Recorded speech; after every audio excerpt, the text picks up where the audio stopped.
जी आया नू अज का लुक जो मैं लैके आई हाँ थोड़े लिए अज ये हैगा नवे साल का लुक। इत्थे मैं काफ़ी गाढ़े रंग इस्तेमाल किए हैं दोनों अखां ते भी ते नाले बुल्लां ते। नवे साल दियां बहुत बहुत बधाइयां सारियां नू। तो चलो हम शुरू करते हैं। इस लुक लिए मैं इस्तेमाल कर रही हाँ मोर्फी पैलेट। ये जी पैलेट हैगी है इसका नंबर हैगा 35R। अखां नू ड्रामैटिक बनाने ये बहुत जरूरी स्टैप आ भी तुसी आई शैडो नू बिल्ड करो।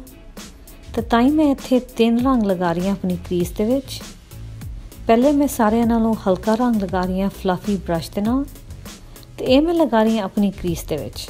तो फिर मैं ये जो मीडियम रंग आ ये मैं लगा रही हाँ क्रीज दे विच तो थोड़ा जिहा मैं लगा रही हाँ अखां दे कोनियां च। तो हुण तुहानूं दिसदा ही होगा हुण थोड़ा थोड़ा गाढ़ा होण लग पिया रंग क्रीज दे विच।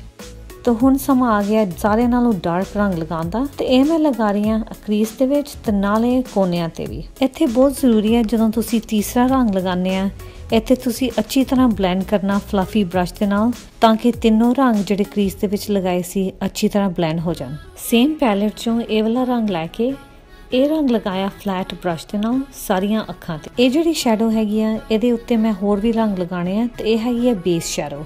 अखां दे कोनियां नूं थोड़ा जिहा ड्रामैटिक बनाने लई मैं ये वाला डार्क रंग यूज़ कर रही हाँ ते ये मैं रंग लगा रही हाँ अखां दे कोनियां ते पेंसिल ब्रश के नाल। ये हैगी आखिरी आई शैडो ते ये थोड़ी जी शिमरी शैडो आ ते ये मैं लगा रही हाँ अपनी उंगलियां नाल सारियां अखां ते कोनियां नूं छड़ के। जदों भी मैं शिमरी शैडो इस्तेमाल करदी हाँ मैनूं ये पसंद आ उंगलियां नाल लगाणियां शैडो ताकि जिहड़ी इहदी पिगमेंट आ बहुत अच्छी तरह लग जाए अखां ते। हुण लग गई है आई शैडो तो हुण मैं इत्थे ब्लेंड कर रही हाँ फ्लैट ब्रश के नाल। फिर मैं उस तो बाद अपनी क्रीज नूं ब्लेंड कर रही हाँ फ्लफी ब्रश के नाल। जदों भी मैं गाढ़े रंग इस्तेमाल करदी हाँ अखां ते मैं हमेशा प्रैफर करदी हाँ भी मैं पहले अपनी अखां नाल शुरू करां। ते इत्थे तुहानूं दिसदा ही होगा थोड़ी जी फॉल आउट भी आ इस आई शैडो दी। ते इत्थे मैं मेकअप रिमूवर नाल साफ कर रही हाँ अखां दे आस पास। आईलाइनर लिए मैं इस्तेमाल किया Maybelline master precise curvy eyeliner. तो ये मैं लगाया अपनी अखां ते। ते इस लुक लिए मैं विंग भी बनाई है काफ़ी मोटी विंग बनाई है मैं। तो ये जो आईलाइनर हैगा इहदी जिहड़ी टिप आ काफ़ी मोटी आ तो इहनूं हौली हौली लगाना पैंदा ताकि तुसी अपने आईलाइनर नूं हौली हौली बिल्ड कर सको। इस लुक नूं ड्रामैटिक बनाने लई मैं फॉल्सीज भी लगाईयां। ये हैगियां कोको लैशेस तो ते इहदा नाम हैगा गॉडेस। फाउंडेशन लगाने तो पहले मैं अपना मूँह प्रैप किया। इत्थे मैं लगा रही हाँ स्मैशबॉक्स फोटो फिनिश प्राइमर। तो ये प्रोडक्ट मैं लगा रही हाँ सारे मूँह ते तो ब्लेंड कर रही हाँ अपनी उंगलियां नाल।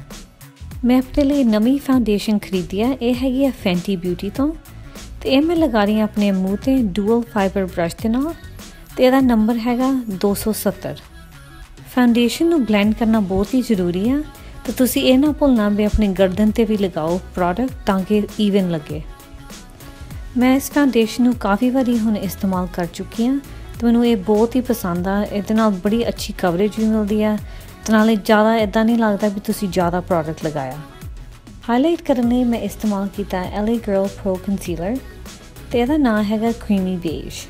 तो ये प्रोडक्ट मैं लगाया अखां दे थल्ले नक ते थोड़े जिहा मत्थे ते तो जिथे कॉन्टूर करीदा गल्लां ते उहदे थल्ले माड़ा जिहा बुल्लां दे आस पास तो थोड़ा जिहा ठोडी ते।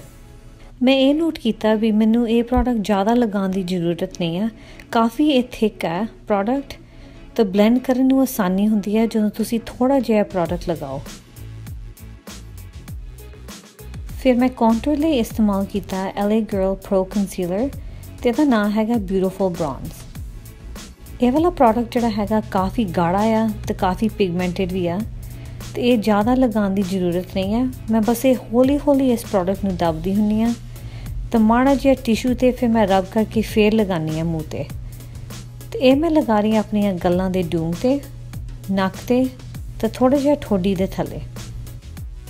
हुण समा आ गया कॉन्टूर दा हाईलाइट नूं ब्लेंड करन दा। पहले मैं अपना कॉन्टूर ब्लेंड करदी हुंदी हाँ तो ये मैं ब्लेंड कर रही हाँ ओवल ब्रश के नाल। तो ये ब्रश जिद्दां लगदा जिद्दां तुहाडा टूथब्रश हुंदा इदां। ये वाला ब्रश मैनूं बहुत ही पसंद आ काफ़ी मुलायम आ तो जदों तुसी अपना कॉन्टूर ब्लेंड करदे आ बहुत आसानी नाल ब्लेंड हो जांदा।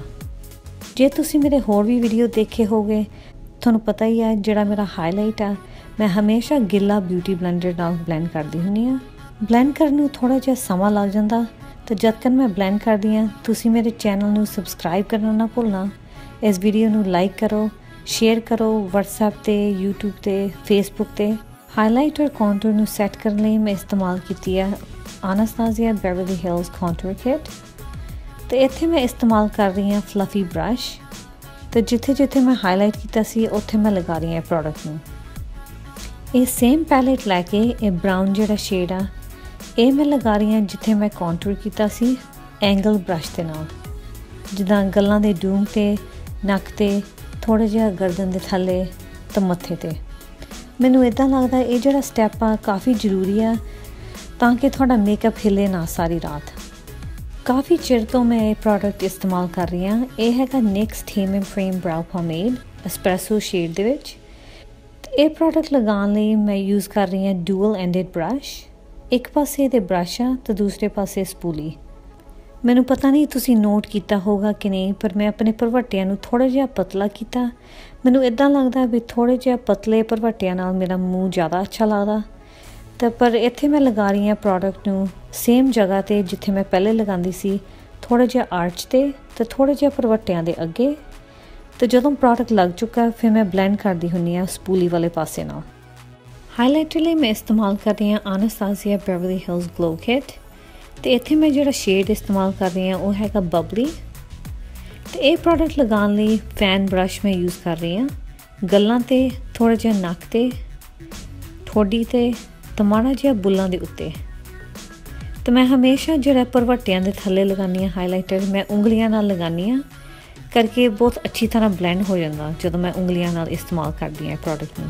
ब्लश लई मैं इस्तेमाल कर रही हाँ कोरलिस्टा। तो ये प्रोडक्ट हैगा बेनिफिट तो ये मैं लगा रही हाँ फ्लफी ब्रश के नाल गल्लां ते।